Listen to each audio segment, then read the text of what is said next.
was quite idealistic about a lot of things, and my friends would often say, oh, well, if you think that, then why don't you, donate all of your money to people living in Africa? If I have some idealistic comment about, everyone deserves a good quality of life, or something like that. And so this was meant to be a reductio, or just to shut me up. But I started thinking about it a bit, that actually I should have to take this challenge seriously. If I really did think, people were created equal, then what does follow from all of this? Is it the case that if I'm living a relatively rich life, I have to do something to help people for it myself? And how far does this argument go? Exactly what follows from this? And I started thinking about what could I do? So if I really want to achieve these things to help people, how could I do so? And in thinking about this, I divided my life up into these 4 categories of different ways in which I could help. So one of them was through voluntary work. So I could volunteer in different ways, volunteering, say, homeless shelters in the UK, or for NGOs working to help people in poor countries. Maybe I could volunteer in a poor country. I could think about my career. How much good could I do? I was then hoping to become a researcher in moral philosophy, thinking about ethics, which maybe a lot of people think a career in philosophy could be pretty useless. I thought, no, it should actually be somewhat useful, because you can try to answer questions like this and then spread the word about it and come up with nice, powerful arguments. And I think I was right about that, but that's another sector where I could do some good. Another one is in personal relationships. That's what a lot of people focus on, trying to help out their partner and their children, their family, those they know. But I think that's ultimately an area where I wouldn't be able to help all that much compared to how I can help in these other areas. Although the ways I would help would be very special to me and to those around. And another one is through donations. So trying to think about if I was just to donate money that I've earned through my career. In some ways, this follows from the career. One thing I can do in my career is earn more money, and then I can donate it to try to help people in need. And you often hear some very impressive statistics for that. So I wanted to follow through on it and see, well, if I really wanted to donate a whole lot of money, what's the most I could achieve if I really wanted to do this?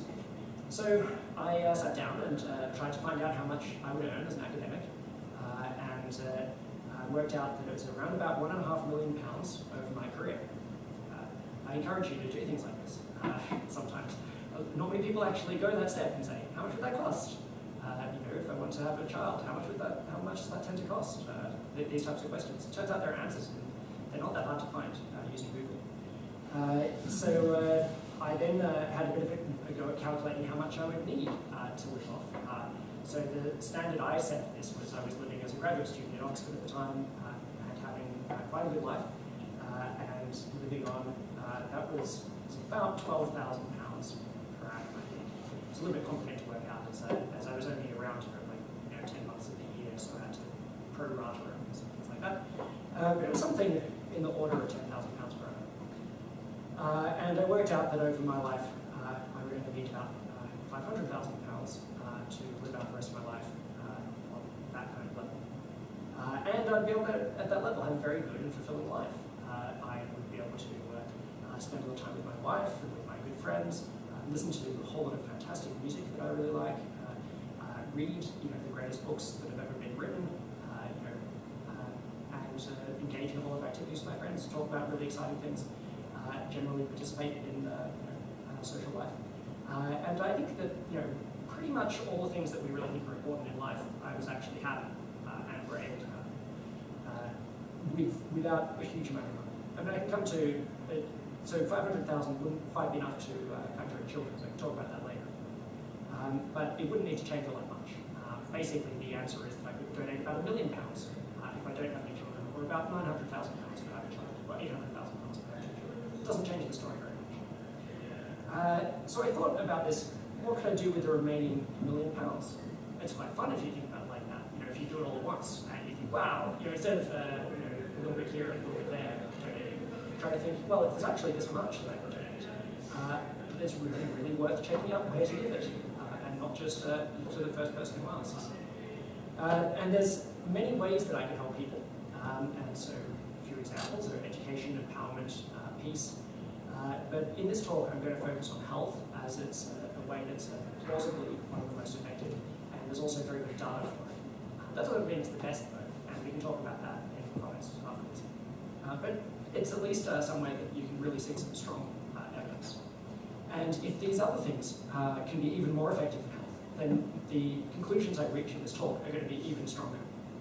So that's something where, that will just make my argument stronger if health isn't the most effective thing to focus on. So then if we're wondering, like this type of question, how many lives could I save? There's a question about global health. There's a question about what metric to use to really be thinking about it. So one way to look at this is to look at different charities and look at the percent that they spend on overheads or administration. You will have often seen these numbers where people will say, 93% of our money goes directly on programs, only 7% goes on administration, something like that. But it turns out that what the charity does with their program is much more important than exactly how much it spends on the administration and overheads. So you will see in a moment, but it's very common for the programs one charity is doing to be twice as effective as those another is doing. And then it doesn't really matter whether you spend 93% of your money on the one that is only half as effective, or 80% on the one that is twice as effective. That would actually do a lot more good. And so it turns out this exact question as to whether they spend 80 or 90% on the programs is really a second-order consideration compared to where they're actually spending money. And the real question that we want to know is, for a given donation, how much benefit do people receive? There's a lot of research on this, and it really matters what intervention is being performed. So not just whether they're focusing on, say, development, or even whether they're focusing on, say, AIDS and preventing AIDS. It really matters exactly how they're trying to do that. So here's an example with two different blindness charities. So it cost about $40,000 to provide a guide dog to someone. So this is a figure, they range from about 40,000 to 60,000. You can find this out very easily by just going to some of the guide dog charities, and they're quite open about this on their websites. About $40,000, and that will provide a guide dog which will live for some period of time. I'm not sure exactly how long, I think it's between 10 or 20 years, and will provide benefit to someone who's blind. However, the costs, according to the World Health data, on how much it costs to completely cure someone of trachoma-induced blindness is about $20. So if you donated $40,000, you could either provide one guide dog, or you could completely cure about 2,000 people. So that's an example of this huge discrepancies that you get.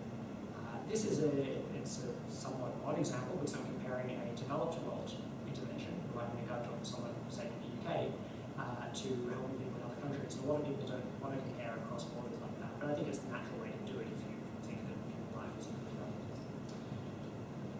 But could we take this idea further and not just look at, say, blindness, but try to look at the whole of health? And how do we compare apples and oranges in these cases? Like how do we compare, say, saving a life to curing blindness?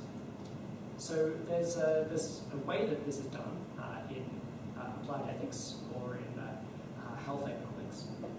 And people started with this question, how many lives can we save? But there is this problem, there's this truism that no one has ever saved a life. So we think that you can save a life. So suppose someone's having a heart attack and you rush over and you zap them with the electric things, and they jolt back into a normal rhythm. But lo and behold, 30 years later, they die of cancer, or 40 years later, they die of something else. Everyone so far dies. The question is when they die. So how many years of life can you add to a person?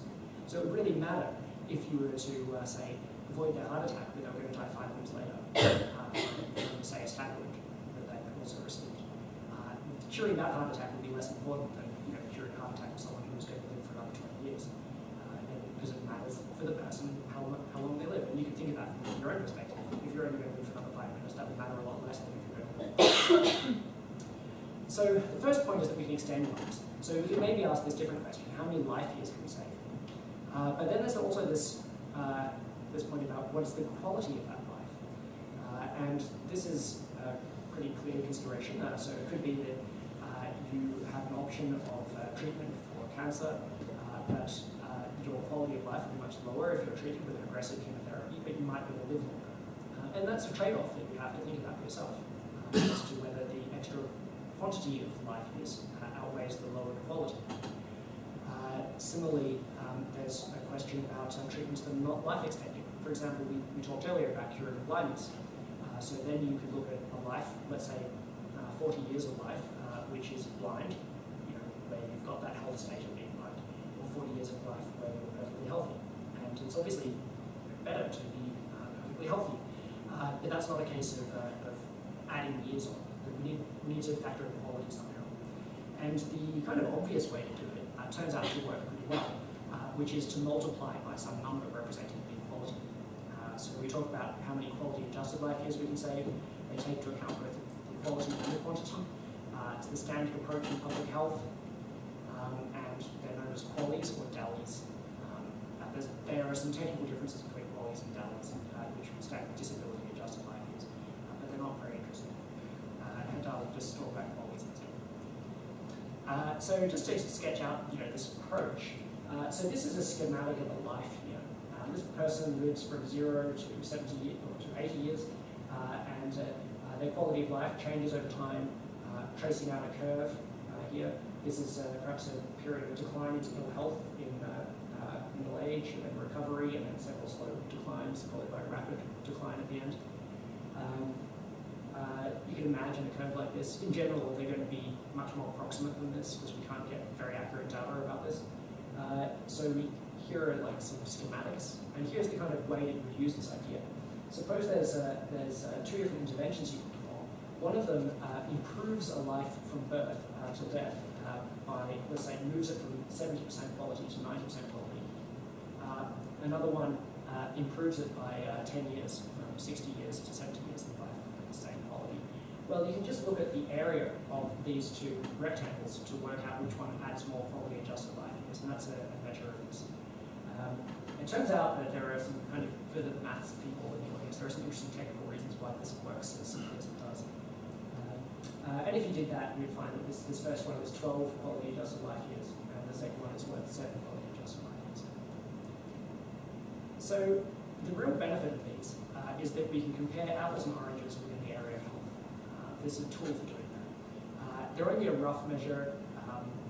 There are a whole lot of surveys done where they try to put disability weights on these things. So they say, how bad is it to have chronic anemia? Or how bad is it to have to be paralyzed? And they ask people their trade-offs. How much, if you could either have 10 years of life and perfect health, or you have 20 years of life blind, which would you prefer? And they ask people all the questions like this. And if they prefer, let's say, 20 years of life blind, then they say that the quality of life when you're blind must be at least up to 0.5. And they narrow it down after asking all the questions like this. So the next natural question is, how much is one of these qualities worth? And an interesting thing, if you're in the UK, is that the NHS is prepared to spend £20,000 per quality. There's a group called NICE, National Institute of Excellence, who work this stuff out. And this is when it comes to new pharmaceuticals, they say we're only going to fund them. We'll definitely fund them if they cost less than £20,000 per year, and we will definitely not fund them if they cost more than £30,000. And if they cost in between, we'll look at some extra features. And one way to think about this is that because there's 8,760 hours in a year, this is about £2.30 per hour of healthy life. So that's a way to put it onto a scale that's easy to understand. Now, how much would you spend? Do you think these are reasonable numbers? Kind of have a show of hands for people who would spend, if I could give you 5 hours of healthy life for £10, would you think that's a good idea? Or, yep. I know that if there was someone on Call Market reliably selling hours of healthy life at this price, then I would be very tempted. Other than my charitable obligations, I would use a lot of my spending money to buy hours of healthy life at that price. If you compare that to going to see a film or something, which costs much more than that, and all it does is kind of upgrade one normal hour into a film hour, I would much rather just get entire additional hours that I can fill with whatever I want, like typically involving all the things like reading books, which is actually free.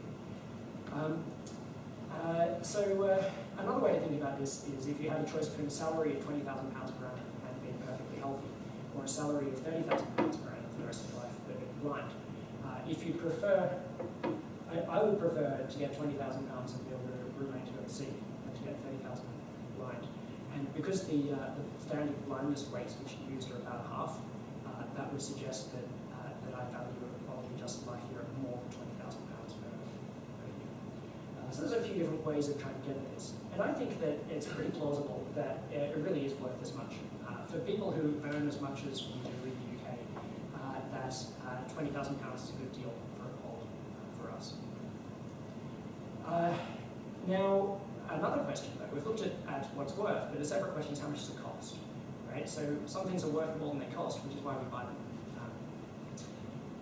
So can we gain the quality for less than this? So let's look at the case of HIV or AIDS and preventing or curing it.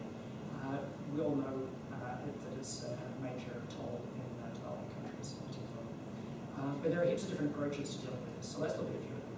So here is a comparison of two different approaches. So Kaposi sarcoma is an AIDS-defining illness, which is a skin condition that you don't get unless your immune system has been so compromised that we say that your HIV has progressed to be called AIDS. And there's surgical treatment. And in comparison down here, we have antiretroviral therapy, which is much more effective. This is a case where longer bars are better in proportion to how long they are. And what you can see here is how many quality adjusted life years per £1,000. Now that's pretty good if you're getting a whole quality adjusted life year for £1,000, because we were just talking about £20,000 is what we think they were more than that. And this here is the £20,000 per quality barrier. So a bar would have to be longer than that for the NHS to definitely fund. As it happens, they do fund treatment for Kaposi sarcoma, and that's around about at their limit. And I think it's a good thing that they do fund it, because for people in the UK, we think it's worth that for us.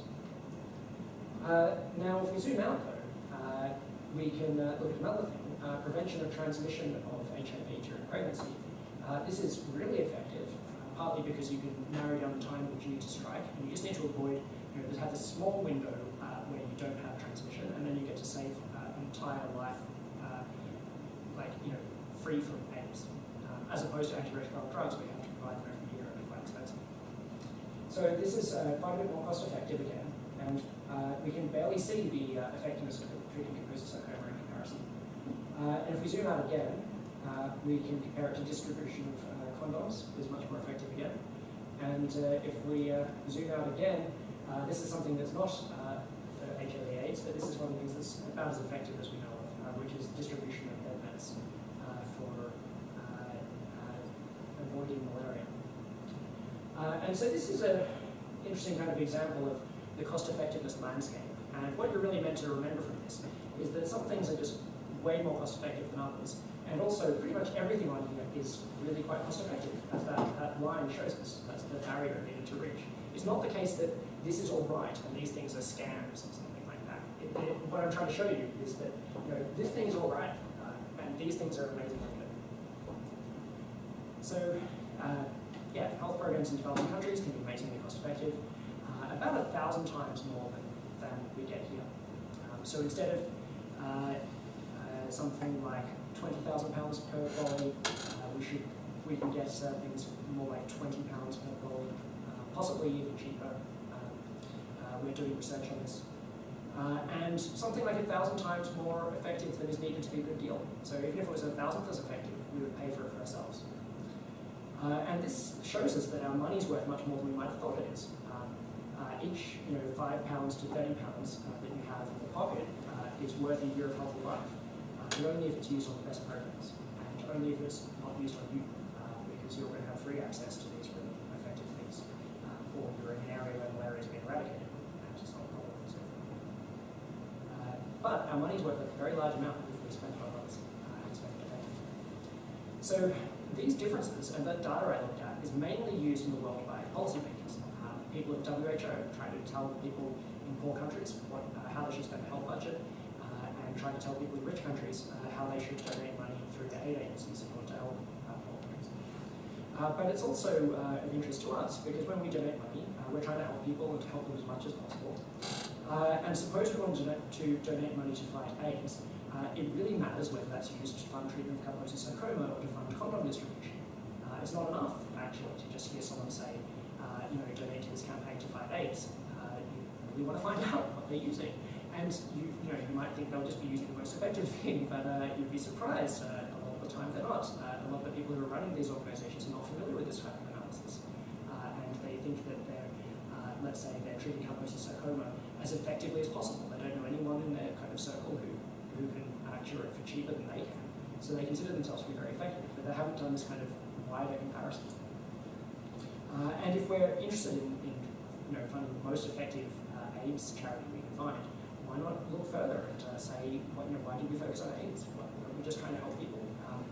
Why discriminate against people who have other diseases? Why not take them all equally and just look at who we can help most effectively? Another thing that really follows from this is this idea that where to give can be even more important than whether to give. So consider these three options. The first one is to donate nothing at all. The second one is to save 100 quality adjusted life years by funding HIV transmission prevention. And the third one is to save 700 qualities by funding malaria nets. Now the difference between these two here is 600 years of life. And the difference between these two is only 100 years of life. So whereas the normal person, when thinking about this, where they're not familiar with this type of discrepancies in effectiveness, would think, well, this is pretty bad, and doing either of these, is fine. You're doing something good. But actually, there's a much bigger difference between these than there is between those. This one here is not halfway to being as good as you can be. So another thing to bear in mind from all this is that we can do amazing things while living in your own country, doing whatever career you want to do, and living an affluent lifestyle. You can still do a huge amount to help people. A lot of people imagine that in order to help, you've got to go to a poor country and live a much more difficult lifestyle, be away from your friends and family, and maybe take up a career that you didn't want to take up. But what I'm trying to say is that even while having all of those great features in your life, if you were to donate 10% of your future income, you could still have all of those things, and you could save at least 3,000 years of healthy life, or 3 millennia of life at perfect health. It's a really big thing. So I thought about this, and I considered my options. So one option was to spend £1.5 million on myself, live the standard kind of affluent, middle-class UK lifestyle. And this other option was to spend £500,000 on myself and donate £1 million to others. And I chose the second one. It's still a great quality of life. As I said before, it has pretty much everything that one would think is a good life. I can save at least 30,000 quality adjusted life years, or 300 centuries of perfectly healthy life, while having this kind of great life with all of these great aspects. So you might be wondering, how can this be possible? Is this too good to be true? And I think that this slide helps to explain what's going on there. So this is the world income distribution. I think it's the most important chart in all of economics. You don't see it very often, though. A lot of people are more focused on the financial crisis or something. But this shows the financial crisis is nothing compared to what else is going on in the world economically, and with current regimes reinforcing this. But here we've lined everyone in the world up, from poorest to richest. And the height of the line at any point is how much income that person has. This chart has been adjusted to take into account the fact that money goes further in poorer countries. So you might think, well, these people here only have 1/50th of the people here, but it goes a lot further in those countries. But that's already been adjusted for. So that's called it's US dollars purchasing power parity adjusted, and it's income per household member. So you take the household income and divide it by the number of people in the house.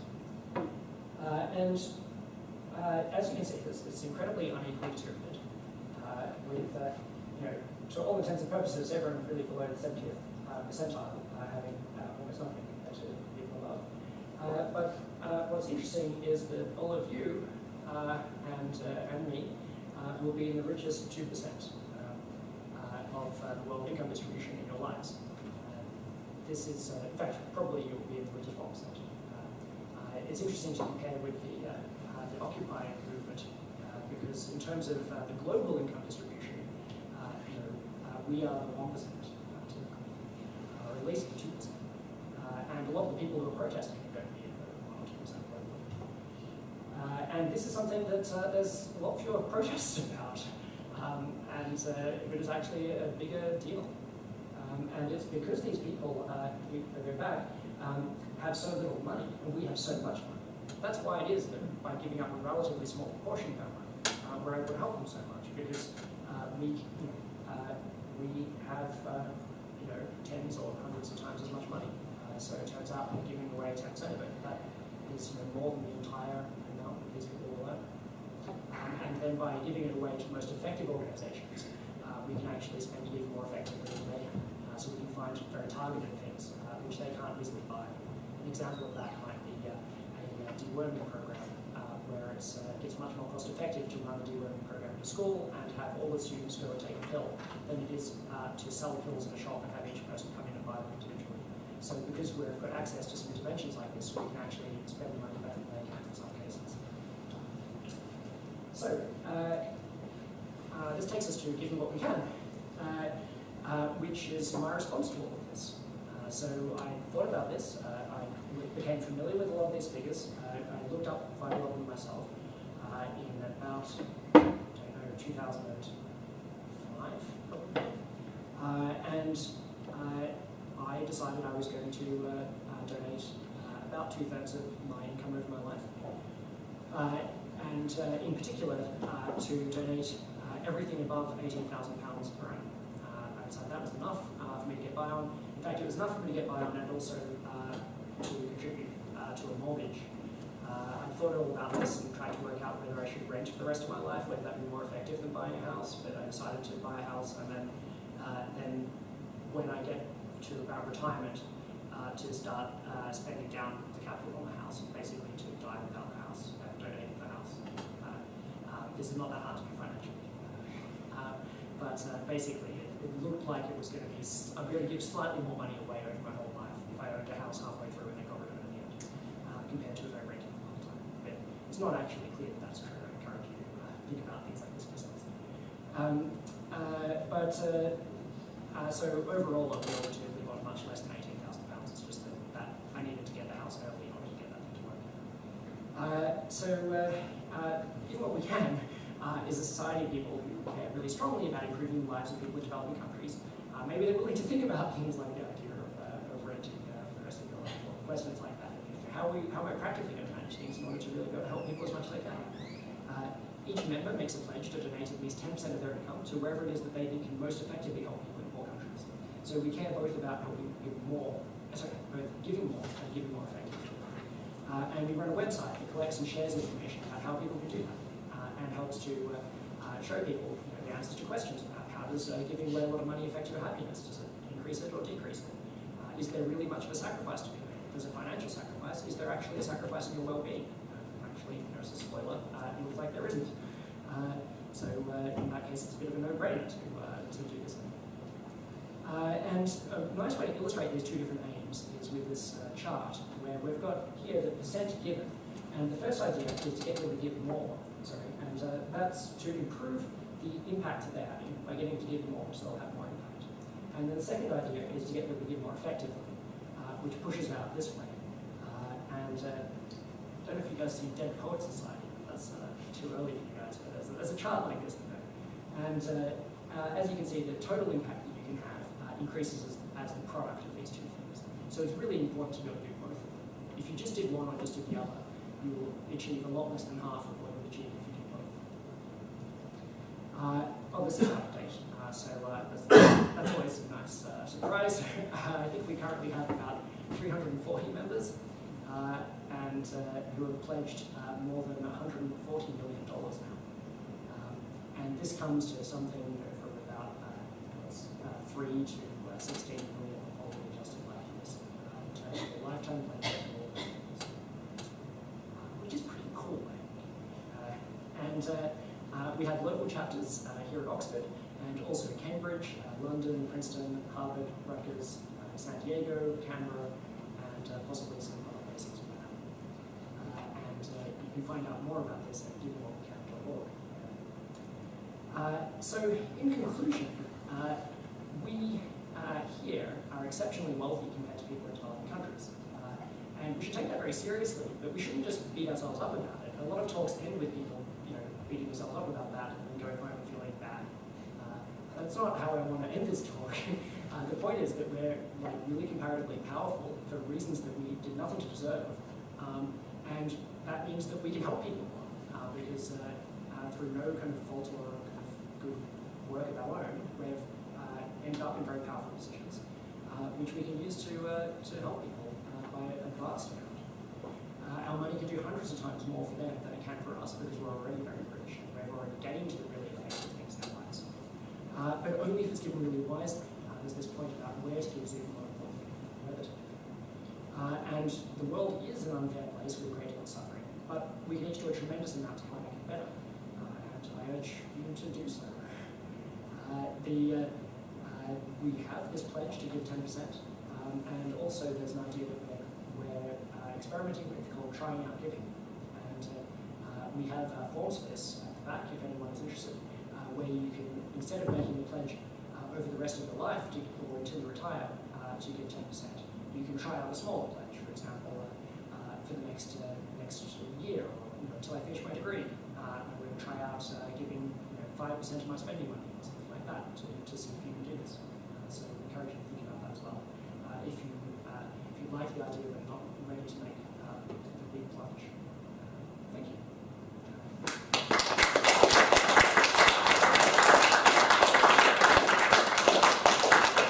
And I'm happy to take a lot of questions until we run out of time, and then informal questions possibly. Anyone? Got any questions? Yes? Do you know anything about how quality just in life is calculated? Mm-hmm. So, as I said, there's the main issue that you probably need to know is how to do the quality way, so the vertical scale.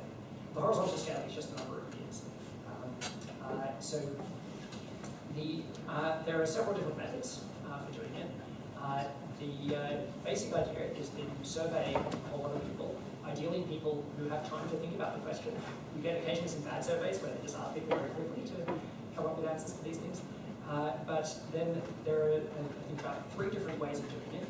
One is called visual analog scale, where you just give them a line that goes from 0 to 1, and you say, can you put a mark in here where you would say being deaf is? And now can you put a mark in here where you would say suffering moderate pain in the mornings, and so on. You ask for all of these things. And that's not a great measurement. That was decent enough in the early days, but we can do better than that now. They have these other methods like the time trade-off, where, as I said earlier, you ask them if you could either have 10 years of perfectly healthy life, or you could have some larger number of years of life with a certain condition they're describing, how many years would you have for a particular year? That's the time trade-off. And there's another method called the standard gamble, where you ask if you could either be blind from now on, or you could have a chance of dying, 10% chance you would just die tomorrow. Which would you rather? And then they ask, what about a 12% chance, 5% chance? Ask for different numbers and find out where they would be different. And then they say, if they say that they would be willing to accept a 10% chance of dying to avoid being blind, and no more, that's like saying that being blind is worth 90% of the quality of life. So there's a couple of different measures. They give slightly different results. So I wouldn't think that the quality ratings are precisely accurate. If the number I saw somewhere was, say, 80%, I would think, maybe it's 70%, maybe it's 90%. I'm not really sure. But when you combine that with the empirical data about how much more effective some things are than other things, it turns out that some of these interventions are 10 times as effective as others, or 100 times as effective as others. And so an issue as to whether it was actually 70% quality of life or 80% kind of balances out in the wash when you get those really large discrepancies. And I think that's actually what has meant that a lot of people haven't really taken this stuff seriously. They've thought, how could you measure this? How could you compare different health states and different forms of cure to each other? It sounds impossible. And it sounds impossible to do very accurately. But what's interesting is that you don't need to be very accurate in order to actually get really action-guiding information from it, because some other things are so different. It would have to be that one health state is 100 times worse than another in order to justify funding its treatment. Other questions? Yes, on average, how many charities do you guys analyse or assess on a yearly basis? And do charities approach you? Or you go and... We get a bit of both, although we mainly like to approach charities rather than the other way around, because we're interested in trying to find the very best ones, and to do that based on the evidence that exists around them. So we look through the evidence and find that, for example,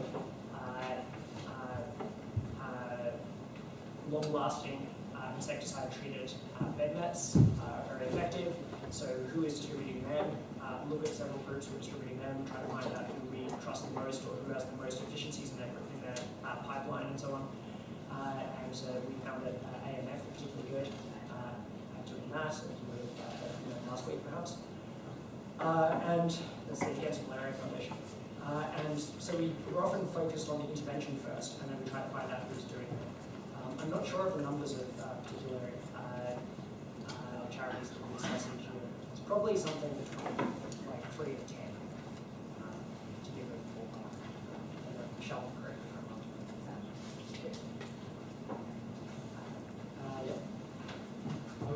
If you really care about problems, some of the problems you've been talking about, would it not be best use of your time and perhaps your money as well to lobby governments to change the way they give international aid? It could be. I do that as well. And it's not clear.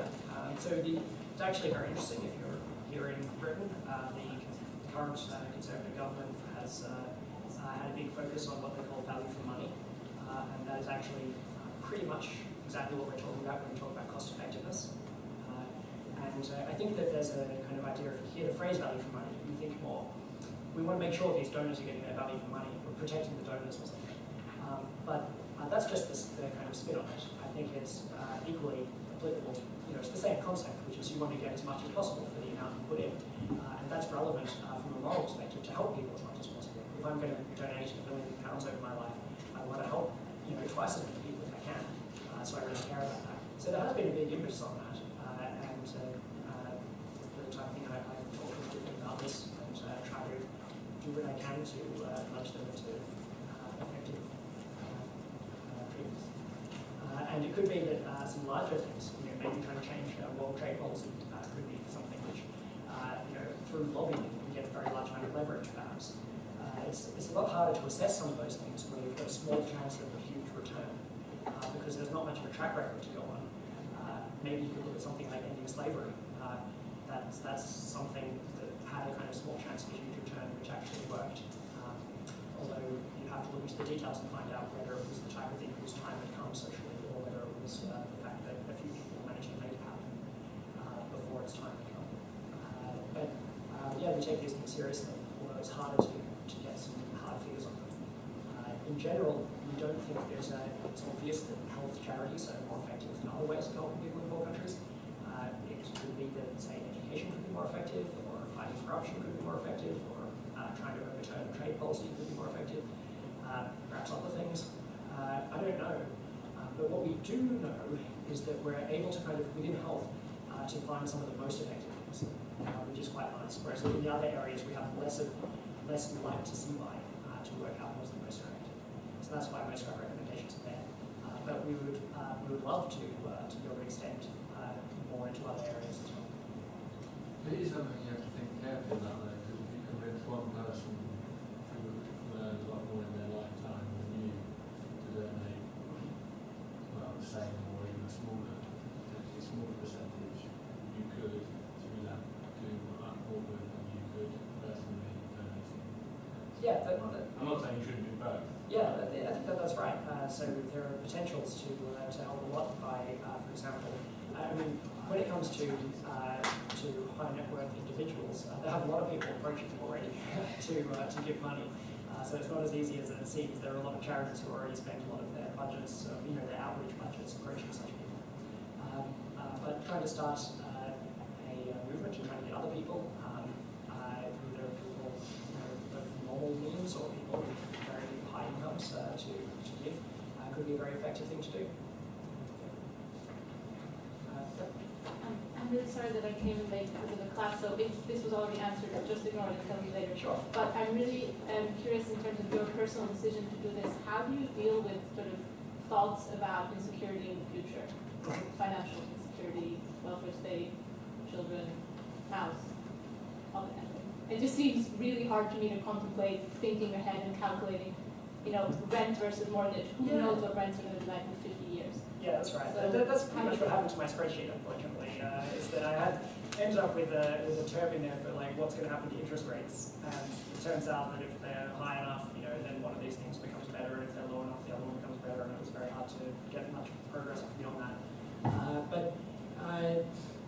Basically, the way I think about it is this, which is that I was spending in today's terms, so inflation adjusted, about something like £10,000 or £12,000 per annum, and I was living a fine life in Oxford that was just like really nice. And now I've got £18,000 per annum to spend, and that's a lot more. You know, I could lose a third of that, and I'd still have as much money as I had before. And I've been saving that by investing it in my house. I've been saving some of it, and paying off the mortgage, and that's created a buffer. So I feel pretty secure.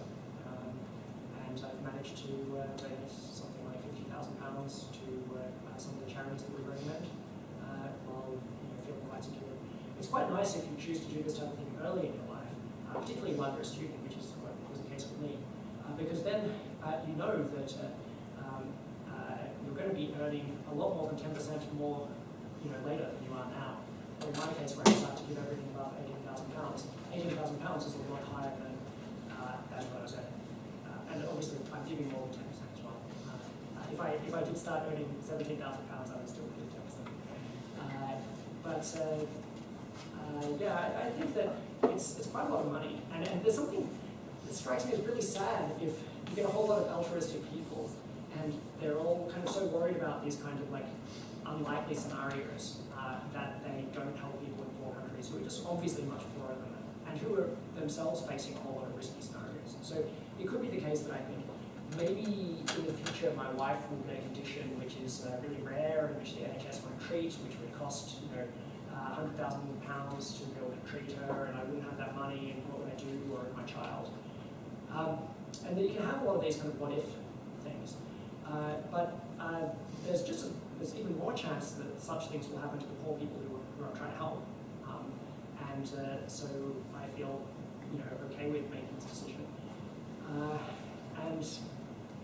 Another thing is that here's an interesting point, I think, which is that a lot of people, this occurs to a lot of people when they're thinking about whether to give to charity or not, but it doesn't occur to them when they're thinking about whether to earn a lot of money or not. So if you've thought at some point in your life, should I go into finance or go into, maybe not finance, but some other area where I get a large amount of money, maybe management consultancy or something, a lot of people say, no, I want to live the vision of my life and do what I think is kind of right by myself. So I'm not going to do that. But they don't think, well, what if my child gets sick and I need an extra £100,000 in order to pay for it? The only way I could have got that money is if I was a management consultant. That never occurs to people when they're imagining kind of a normal life and then getting more money. It only really occurs to them when they're imagining having less money.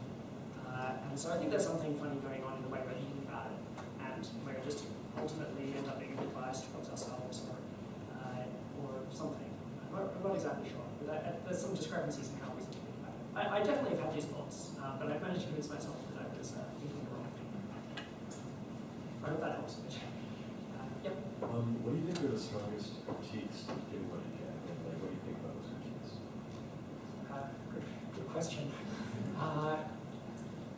Yeah, I would rather hear one of them because, but there are various critiques that are so strong that I agree with them, right?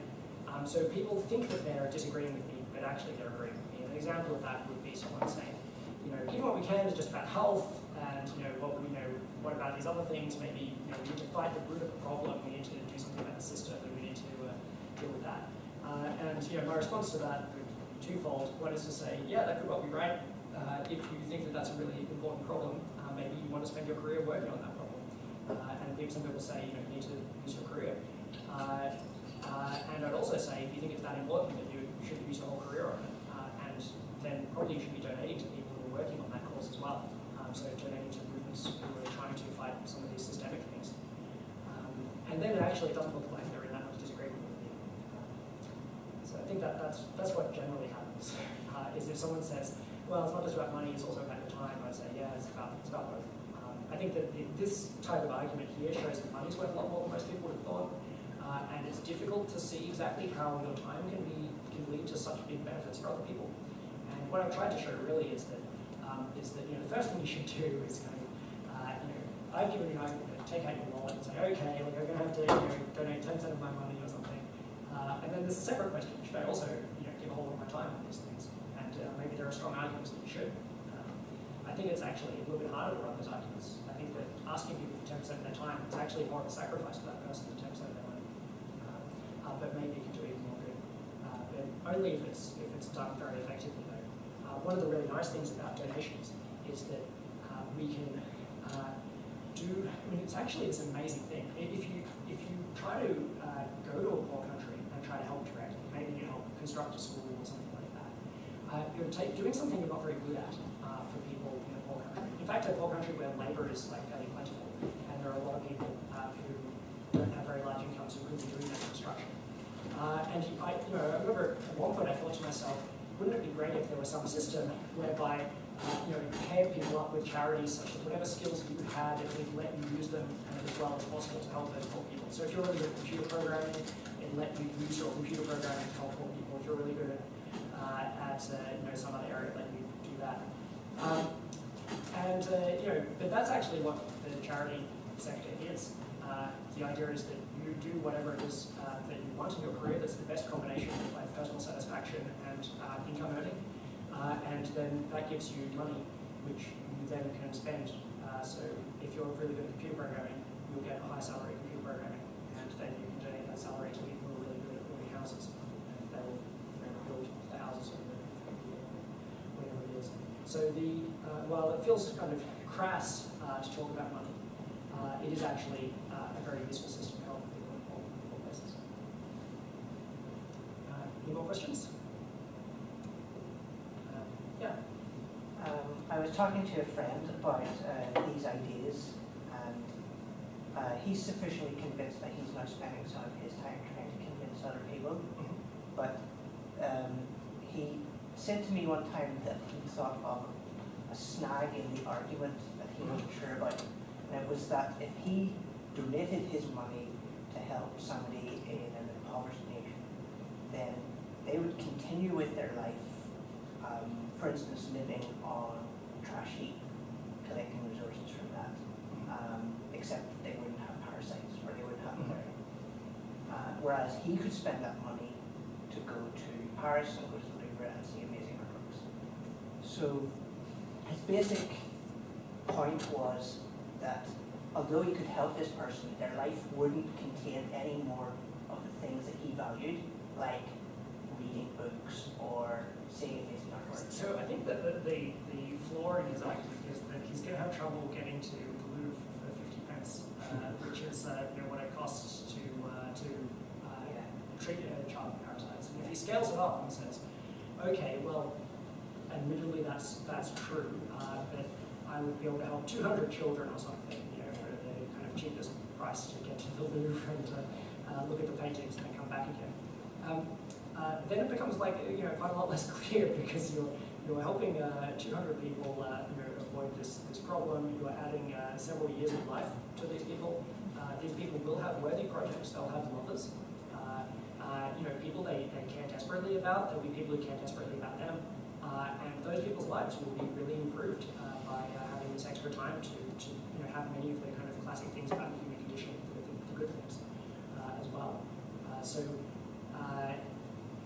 Also, you kind of try to imagine what the other people would think about the Louvre argument if you ran it by them and said, look, guys, I've thought about this, and it seems to me that what's really important is seeing these great artworks, and you guys aren't going to be doing any of that, so I'm going to keep the money. I can't imagine that there would be universal agreement with that. It's obvious, yeah, that's right, you've worked that out, haven't you? So I often try to run things past that kind of perspective. If I were to talk to the people, the beneficiaries of my donations, and talk it out with them, what kind of conclusions would we come to? Maybe they wouldn't be aware of a certain thing. They would say, this bednet thing, I don't like it. And I'd have to convince them that actually it does save lives, and you're not aware of the statistics on this, but they've been worked out, and it's actually very effective. And so I kind of figure, if they could accept that, then they'd probably go along with it. And in some cases, I find this approach of focusing on the beneficiary first is really useful and illuminating. So, for example, some people don't like giving what we can because they think that you should be very quiet about your giving, and you shouldn't tell anyone. Whereas the idea of giving what we can is more like a petition or a public pledge to say, we think that there's real problems in the world with between the poor countries and the rich countries, and maybe we disagree internally about exactly what should be done about that. We have different political views and things, but we're all willing to put our money where our mouths are and say, look, this is a serious issue. I'm willing to use 10% of my entire income, trying to do what I can to help deal with this. I hope others will too, and trying to raise awareness like that, get people talking about it, get people interested, and show people that we care. Whereas it can be a lot more difficult, I think, to do that. It can be more difficult for some people to donate if they think no one else is. So partly the idea is to cure that by showing us that some people are. So when I think about that, and then I imagine, it's the case that more money will be donated if we're public about our giving, if we're private about it. And so more people in poor countries will have their lives improved by this. And then if I try to imagine what would those people think, would they rather that I was quiet about my giving and that several of their friends or family suffer from additional parasites or early death and so on. But at least Toby was private about his giving and he was very virtuous. I just don't think that they would buy that at all. I don't think that that's how many lives is it worth dying so that I can be virtuous by not telling people about my giving. The answer is got to be one. So how does giving what we can balance the most effective causes and the most important causes? How do you balance that?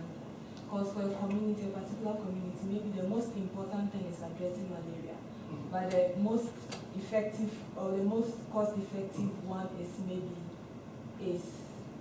So how do you balance that?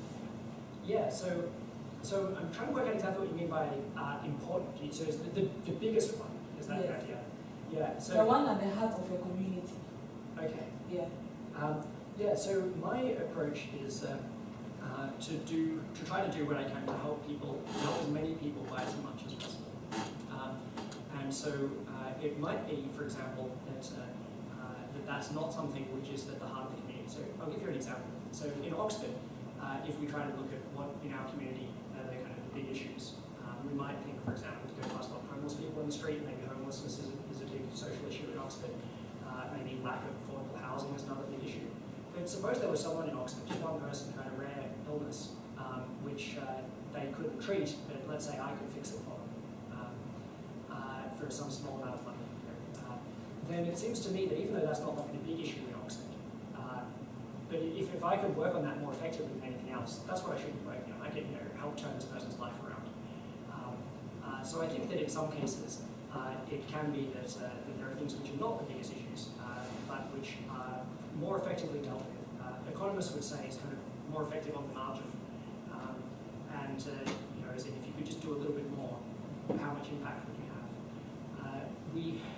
We shouldn't, of course, be blind to things where maybe if we could get enough money together, we could make maybe something that's even more effective, but you need to put in a lot at once in order to get it to happen.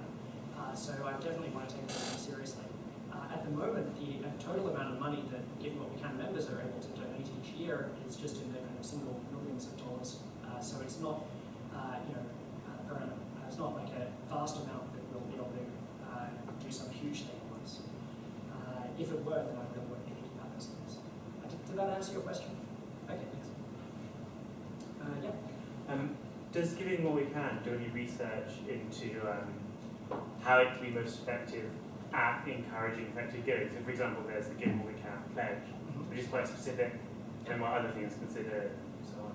And how do you go about that? We certainly spend a lot of time thinking about it and trying to work out if we want to help people, in all countries as much as possible, what should we do? And I thought about this for quite a long time before launching the organisation and decided that building around a pledge would be a good idea.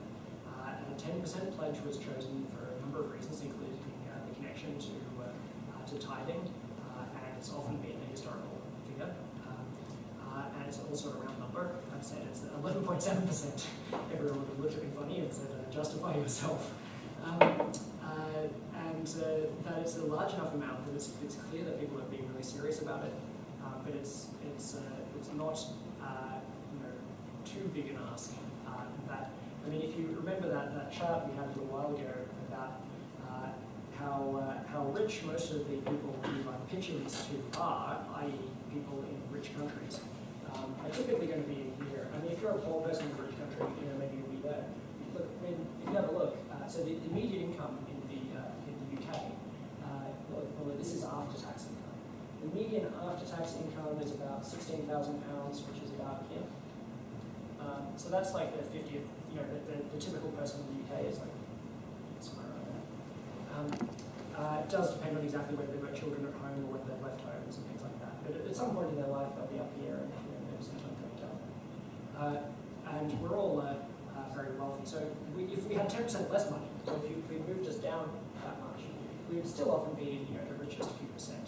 I tried this when I was here on a rather meager scholarship from Balliol College, where I was living on £8,000 per annum. I don't know how that compares to the standard undergraduate allowances. We've got a calculator on our website, which I got the data for from various sources and put it together. That showed that I was the richest 10% of the world's population, living as a student on a rather small stipend that my friends and family were surprised that I could live on at all.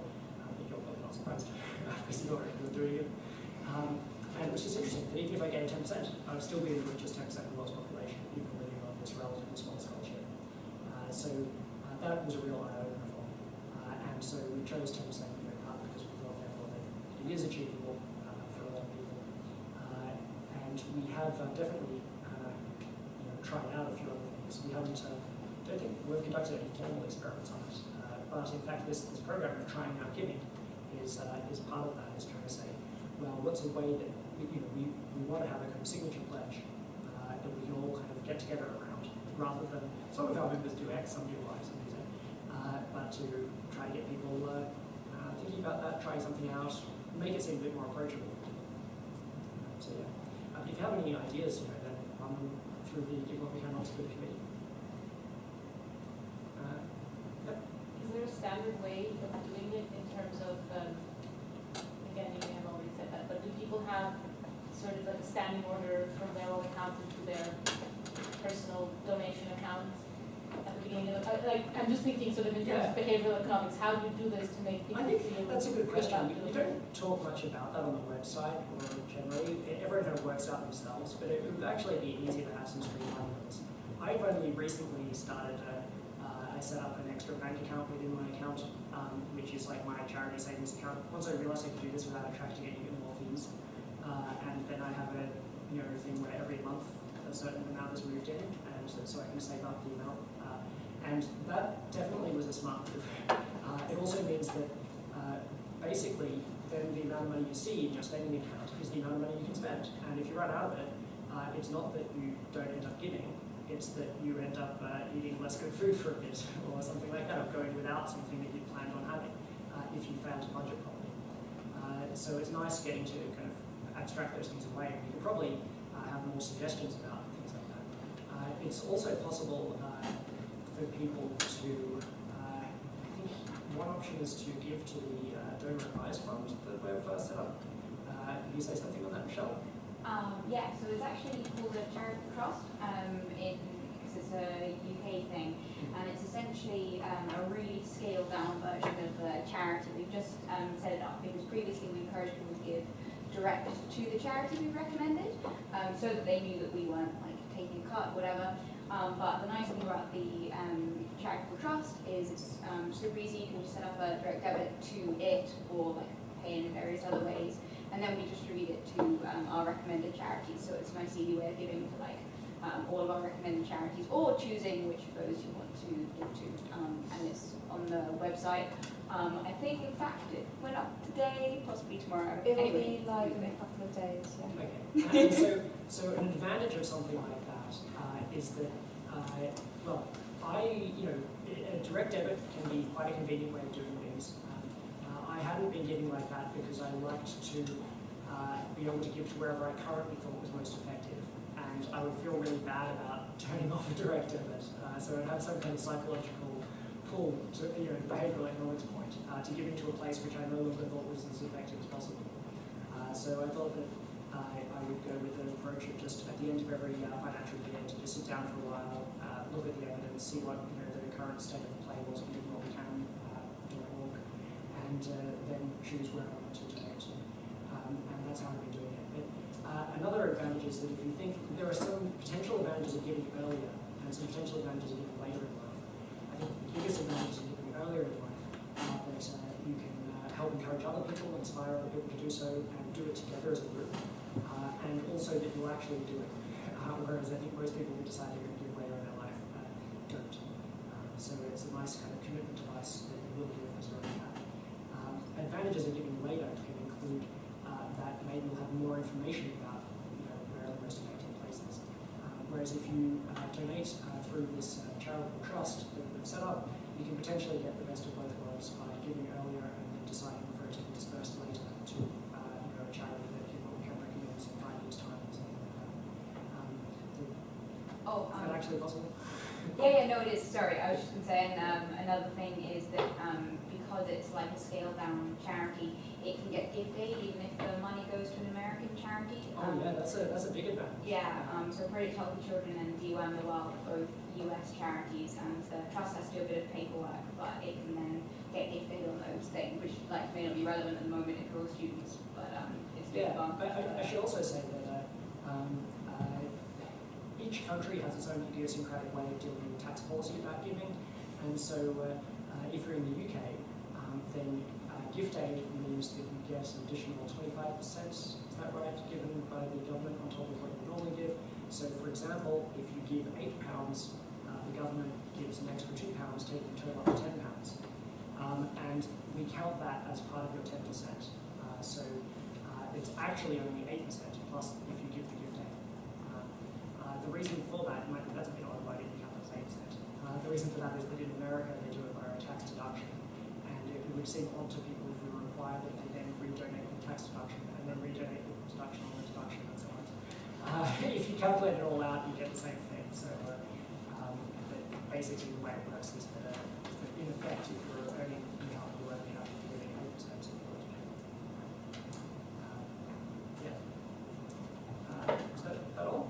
We have a few more drinks and